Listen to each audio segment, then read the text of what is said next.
म्हणजे अजितदादांच्या ऍक्सिडेंट नंतर 18व्या दिवशी म्हणजे 16 फेब्रुवारी 2026 त्या दिवशी एक पत्र अजितदादांच्या पक्षाकडनं हे इलेक्शन कमिशनला देण्यात आलं। त्याच्यामध्ये सह्या कोणाकोणाच्या आहेत? प्रफुल्ल पटेल, सुनील तटकरे आणि ब्रिजमोहन श्रीवास्तव अशा 3 लोकांच्या सह्या आहेत। आणि त्या सह्या कशावर त्यांनी केलेल्या आहेत? एक तर त्यांनी खोटं सांगितलं की त्यांचे जे कॉन्स्टिट्यूशन आहे, एक प्रत्येक पक्षाचं कॉन्स्टिट्यूशन असतं, हे बदलण्यात आलेलं आहे आणि त्याच्यामध्ये जे कार्याध्यक्ष असतील, नॅशनल वर्किंग प्रेसिडेंट, यांना पक्षाचे पूर्ण अधिकार त्या ठिकाणी दिले जातील। म्हणजे अजितदादांना जाऊन फक्त 18 दिवस झाले होते आणि 16 फेब्रुवारीला हे पत्र इलेक्शन कमिशनला सुनेत्रा काकींना न सांगता, पार्थला न सांगता, बाकी आमदारांना विश्वासात न घेता हे या 3 नेत्यांनी, खास करून प्रफुल्ल पटेल आणि सुनील तटकरेंनी ही ताकद त्या पक्षाची आणि पूर्ण अधिकार जे अजितदादांकडे होते ते पूर्ण अधिकार हे प्रफुल्ल पटेलांना या पत्राच्या माध्यमातून त्या ठिकाणी दिलं गेलं। जे सुनेत्रा काकींना कळलं असावं म्हणून त्या राष्ट्रीय अध्यक्ष झाल्यानंतर त्यांनी लगेचच्या लगेच तिथं ते त्या ठिकाणी पत्रव्यवहार केला। आता याच्यामध्ये आपण जर बघितलं तर अजितदादा हयात असताना, अजितदादा जिवंत असताना अजितदादांच्या घराबाहेर ब्लॅक मॅजिक केलं जातं। कदाचित नाशिकचाच जो बोंधू बाबा आहे त्या माध्यमातून दादांच्या घराबाहेर तिथं काळी जादू करण्याचा प्रयत्न, नाही तर पूजा करण्याचा प्रयत्न त्या ठिकाणी होतो। मग ती काळी जादू नाही तर तो जो काय पूजा आहे त्याच्या मागे करण्याचं कारण म्हणजे पक्षावर कंट्रोल यावा, असं काय होतं का? त्यानंतर 28 तारखेला दुर्दैवी अजितदादांचा ऍक्सिडेंट झाला का घातपात झाला याची चर्चा आणि ते आम्ही सर्वजण शोधतच आहोत। पण योगायोग बघा, दुसऱ्या दिवशी म्हणजे 2 दिवसात पियुष गोयल साहेबांचं स्टेटमेंट येतं। काय स्टेटमेंट येतं? की प्रफुल्ल पटेल हे अजितदादा पक्षाचे राष्ट्रीय अध्यक्ष झालेत। ठीक आहे, त्यानंतर ते बोलले की मी चुकून बोललो, पण क्रमवारी बघितलं तर कुठंतरी असं दिसतंय प्रफुल्ल पटेल, सुनील तटकरे आणि काही मोठे इतर पक्षाचे नेत्यांमध्ये कदाचित ह्या सगळ्या गोष्टी आधीच ठरल्या होत्या। आणि मग या आधीच सगळ्या गोष्टी ठरल्या होत्या, आधीच जर ठरलं होतं की पक्षाचा कंट्रोल घ्यायचा, तर मग जेव्हा अजितदादांची अंत्यविधी होत होती तेव्हा प्रफुल्ल पटेल आणि सुनील तटकरे तिथे आले। काय हेतून तिथे आले होते? त्याच्या मागे 27 तारखेच्या बैठकीचा पण काय हेतू होता? का डिले केलं गेलं? हे कुठं ना कुठंतरी त्या ठिकाणी तपास केला गेला पाहिजे असं आमचं त्या ठिकाणी मत आहे। त्यामुळे हे सगळे डॉक्युमेंट सोशल मीडियाच्या माध्यमातून मी आपल्यापर्यंत आणेलच, पण हे कुठेतरी सिद्ध होतं की प्रफुल्ल पटेल आणि सुनील तटकरेंना पक्षाचा ताबा घ्यायचा होता। कारण का अजितदादा हयात असताना जे फालतू खर्च होते, नरेश अरोरावरचा खर्च असेल, इतरही काय खर्च असतील, काही गोष्टी पार्टीमध्ये चुकीच्या पद्धतीने होत होत्या, काही लोकांचं कर्तृत्व नसताना सुद्धा त्यांना मोठी मोठी पदं पक्षामध्ये दिली होती आणि मग दादा कार्यकर्त्यांचं, आमदारांचं ऐकत होते। पण ह्या लोकांचं ऐकत नसल्यामुळे मग ह्या लोकांनाच कुठेतरी असं पाहिजे होतं का की अख्खी पार्टी आपल्या कंट्रोलमध्ये त्या ठिकाणी यावी आणि मग अजितदादांचा ऍक्सिडेंट होणं, पार्टीचा कंट्रोल करण्याचा प्रयत्न त्या ठिकाणी करणं। सुनेत्रा काकींना हे सगळं कळणं। आता सुनेत्रा काकींना मला एवढंच त्या ठिकाणी सांगायचं की राजकारण लय वंगाळ झालेलं आहे। अवतीभोवती जी कोणी लोक आहेत त्यांच्याबद्दलची काळजी आपल्याला घ्यावी लागेल। कार्यकर्ता, पदाधिकारी, आमदार हे आपल्या सर्वांसाठी महत्वाचं आहे। आणि मला जे कळतंय अधिवेशनामध्ये दादांच्या ऍक्सिडेंट बद्दल 1-2 आमदार सोडले तर कुठलाही आमदार तिथं बोलला नाही, कारण सुनील तटकरे आणि प्रफुल्ल पटेल यांनी सांगितलं होतं की अजिबात दादांच्या ऍक्सिडेंट बद्दल त्या ठिकाणी तिथं बोलायचं नाही। जय पवार सुद्धा प्रेस कॉन्फरन्स घेणार होते, ती प्रेस कॉन्फरन्स का नाही झाली? जय लढणारा आहे, शेवटी पवार आहे, मराठी माणूस आहे, पण मग त्याचा आवाज दाबण्याचा कुणी प्रयत्न करतंय का? ती प्रेस कॉन्फरन्स का होत नाही? ह्या सगळ्या गोष्टीकडे बघितल्यानंतर आमचं मत आहे की कुठंतरी हा कट आधीच रचला गेला होता का? त्यानंतर पार्टीवर कंट्रोल करण्याचा हा कुठला तरी हेतू काही लोकांचा होता का? आणि मग दादांचा ऍक्सिडेंट. मग ह्याच्यात म्हणून आम्ही सातत्याने म्हणतोय की क्रिमिनल इन्व्हेस्टिगेशन त्या ठिकाणी व्हावं आणि क्रिमिनल इन्व्हेस्टिगेशन व्हावं यासाठी एफआयआर होणं महत्वाचं आहे. जो एफआयआर काल बँगलोरला कर्नाटकामध्ये झाला आणि तो कालच आपण जर बघितलं तर हा इथं आता डीजीपी महाराष्ट्राकडे ट्रान्सफर करण्यात आलेला आहे. आणि शेवटची जर आपण त्या ठिकाणी हे बघितलं तर ह्याच्यामध्ये तिथं सांगण्यात आलेलं आहे की हे सगळं आपल्याकडे आलेलं आहे, आता आपण त्याच्यावर त्या ठिकाणी कारवाई करा. म्हणजे कर्नाटकाच्या पोलिसांकडे आता हा तपास राहिलेला नाही, हा तपास आलेला आहे महाराष्ट्र पोलिसांकडे.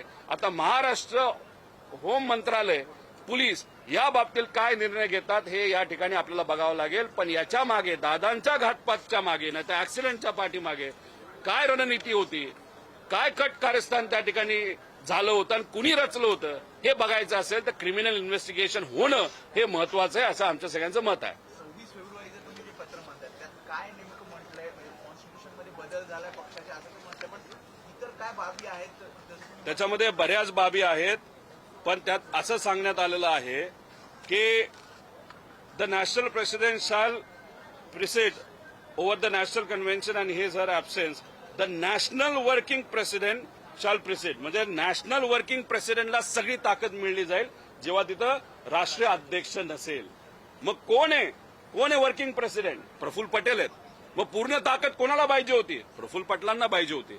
हेच तर आम्ही सातत्याने त्या ठिकाणी सांगत होतो. त्यामुळे 13 दिवस सुद्धा झाले नव्हते, एकच पॉलिटिकल स्टेटमेंट मी त्या ठिकाणी केलं होतं. आम्ही म्हणालो होतो की त्या पक्षाचे राष्ट्रीय अध्यक्ष या सुनित्रा काकीच झाल्या पाहिजे आणि महाराष्ट्राचं उपमुख्यमंत्री पद सुद्धा त्यांनाच त्या ठिकाणी मिळालं पाहिजे आणि सगळे कॅबिनेट मंत्रीपद जे अजितदादांकडे होते ते सुनित्रा काकींकडे गेले पाहिजे असं आमचं सगळ्यांचं मागणं होतं. ठीक आहे, फायनान्स आत्ता मिळालं नसेल, पण आता हे अधिवेशन झाल्यानंतर फायनान्स त्यांना मिळेल असं आम्हाला कळतंय. याच्यासाठीच आम्ही मागणी केली होती, कारण या लोकांवर दादांचा ज्याच्यावर विश्वास नव्हता, प्रफुल्ल पटेल आणि सुनील तटकरे यांच्यावर आमचा सुद्धा त्या ठिकाणी विश्वास नव्हता आणि म्हणूनच तिथं ते स्टेटमेंट आम्ही केलं आणि आमदारांनी प्रेशर टाकलं. त्याच्याचबरोबर 35 आमदारांनी प्रेशर टाकलं, बाकीचे कुणी लिहिलं नसेल ती वेगळी गोष्ट आहे. त्यानंतर काही पदाधिकाऱ्यांनी प्रेशर टाकलं म्हणून काकी ह्या राष्ट्रीय अध्यक्ष झाल्यात, म्हणून काकी ह्या उपमुख्यमंत्री झाल्यात आणि नक्कीच उपमुख्यमंत्री होण्यामध्ये सीएम साहेबांचा नक्कीच मोठा वाटा आहे आणि वरून केंद्रीय जे भाजपचे मोठे नेते आहेत त्यांचाही त्याच्यामध्ये वाटा आहे. पण राष्ट्रीय अध्यक्ष होण्यामागे फक्त कोणाचा वाटा असेल तर काही 35 आमदार आणि पदाधिकारी या लोकांना जे करायचं होतं, पक्षाचा कंट्रोल जो घ्यायचा होता तो मात्र त्या ठिकाणी त्यांना तिथं घेतला आला नाही. जय पवार यांची पत्रकार परिषद दाबली गेली असं वाटतं. आरोप तुम्ही करताय की 16 फेब्रुवारीलाचं हे पत्र आहे, पण त्यापूर्वी सुद्धा असा प्रयत्न झालेला होता का? कारण तुम्ही एकूणच अजितदादांचा अपघात हे सगळं षडयंत्र होतं असा तुमचा आरोप आहे. तर हे पत्र लिहिणं हे सुद्धा पूर्वनियोजित होतं का? हेच तर मी तुम्हाला सांगतोय. 28 तारखेला अपघात होणं, 28च्या आधी ब्लॅक मॅजिकची पूजा होणं, तंत्रमंत्राच्या पूजा त्या ठिकाणी घराबाहेर होणं, 28 तारखेला ऍक्सिडेंट होणं, 2 दिवसातच पियुष गोयल साहेब तिथं बोलून जातात की आता राष्ट्रीय अध्यक्ष हे प्रफुल्ल पटेल त्या ठिकाणी झालेले आहेत. म्हणजे कुठं ना कुठंतरी हे आधीच सेटिंग झालं होतं का?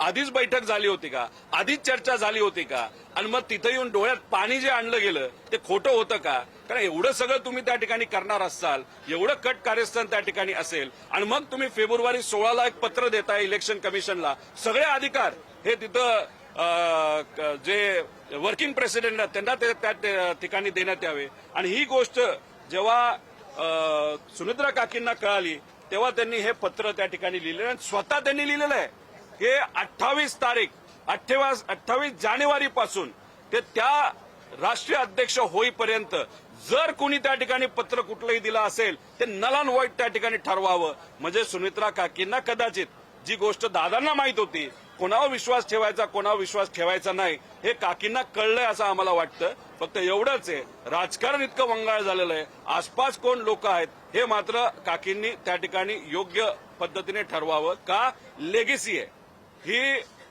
अजितदादा पवारांची लेगेसी आहे. त्यांचं कष्ट आहे 40 वर्षाचं आणि याच्यासाठीच कुठं ना कुठं तरी त्या ठिकाणी आम्ही हा मुद्दा हा आमच्या पक्षाचा नसला पण शेवटी अजितदादांचा मुद्दा आहे. त्यामुळे अजितदादांचे कष्ट वाया जाऊ नये एवढंच या ठिकाणी या प्रेस कॉन्फरन्सच्या माध्यमातून यांनी हे कागद मी जे पुढे आणलेले आहेत त्याच्या माध्यमातून या ठिकाणी मला सांगायचं.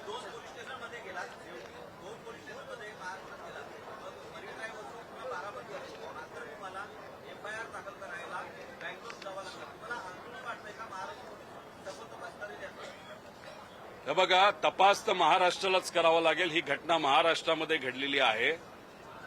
एफआयआर घेतला जात नव्हता. आम्ही प्रयत्न केले. कर्नाटका पोलिसांनी तो स्वीकारला. 0 एफआयआरच्या अंतर्गत तो ट्रान्सफर सुद्धा केला. आता हे इन्व्हेस्टिगेशन महाराष्ट्राकडनं व्हायला पाहिजे. आता सीआयडी तर इन्व्हेस्टिगेशन करते. सीबीआय कधी करणार आहे हे आम्हाला तरी माहित नाही, कारण अजितदादाच्या पक्षाला 2दा स्मरणपत्र त्या ठिकाणी द्यावं लागलं. मग अशात जेव्हा केव्हा योग्य दिशेने हा तपास जाईल तेव्हा या एफआयआरचा तिथं उल्लेख नाही तर एफआयआर मध्ये ज्या गोष्टी दिलेल्या आहेत त्याच्या पद्धतीनेच इन्व्हेस्टिगेशन हे त्या संस्थेला करावं लागेल. हे मात्र खरं आहे. जय पवार यांची जी पत्रकार परिषद होणार होती, सगळेच पोलीस खराब असतात असं समजून चालणार नाही. आपले डीजी चांगले अधिकारी आहेत, काही पोलीस चांगले आहेत, ठराविक मोजकेच काही पोलीस सत्तेतल्या लोकांसारखं त्या ठिकाणी बोलतात. ते मात्र नीट करणार नाही. पण आम्हाला कळतच ना कोण खरं आहे कोण वाईट आहे, कोण करतंय आणि कोण नाही करत. जे करतात त्यांचं नाव आम्ही सकारात्मकच घेतो. जे नाही करत लोकांना आम्ही त्यांची नावं काढून सांगू की हे असे असे आहेत. जय पवारांची पत्रकार परिषद होणार होती, ती दाबली गेली का? तुमचं त्यांच्याशी काही बोलणं झालंय? सुनील तटकरे आणि प्रफुल्ल पटेल आणि काही भाजपच्या नेत्यांनीच कदाचित ती प्रेस कॉन्फरन्स दाबली आहे. व्हीएसआरला वाचवण्यासाठी कुठं अजून काही पुरावे कोणाच्याच हातात येऊ नये असा प्रयत्न हा काही बलाढ्य शक्तीच्या माध्यमातून त्या ठिकाणी केला जातोय. त्यामुळे हे बोलायला काय हरकत नाही की जय पवारांची प्रेस कॉन्फरन्स होऊ नये अशी सुनील तटकरे, प्रफुल्ल पटेल आणि भाजपच्या काही नेत्यांची इच्छा आहे. प्रश्न एवढाच आहे की दबावाच्या खाली जय पवार हे दबतील का अजितदादा जसे होते की लढायला तयार तसे ते लढतील. एवढाच मात्र फरक आहे. तो जय पवारांच्या माध्यमातूनच आपल्याला कळेल. नाही झालं. या संदर्भामध्ये आता हे जे पत्र हाती लागलेलं आहे या संदर्भामध्ये तुमचं सुनेत्रा पवार किंवा त्यांच्या पक्षातल्या त्यांची मुलं या दोघांपैकी कोणाशी काही बोलणं झालेलं आहे का? अशा पद्धतीनं जर पक्षच एक्वायर करण्याचा प्रयत्न जर केला जात होता, अजूनही ती मंडळी त्यांच्या आजूबाजूलाच आहे. बघा, कुठलाही निर्णय घेत असताना एक धाडस लागतं. निर्णय घेताना उगाचच उशीर घेऊन निर्णय घेऊन चालत नसतं. लगेच त्या ठिकाणी घ्यायचा वाटत असतो. आता ह्याला बरीच कारणं देतील की मग पक्ष कसा चालवायचा, कसं करायचं, काय. आता गोड बोलायला ते माहीर आहे. आता या बाबतीत सुमित्रा काकी काय करतात त्यांचा तो पक्ष आहे. फक्त ह्या गोष्टी त्यांच्यासमोर याव्यात, त्यांच्यापर्यंत ही माहिती यावी, कदाचित आली सुद्धा असेल.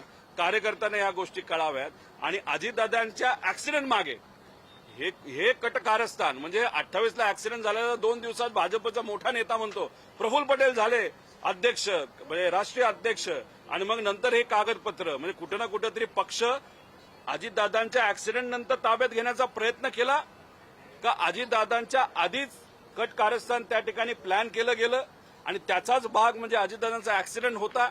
असे बरेच काही प्रश्न आहेत. जोपर्यंत इन्व्हेस्टिगेशन योग्य पद्धतीने होत नाही तोपर्यंत आपल्याला काहीच कळणार नाही.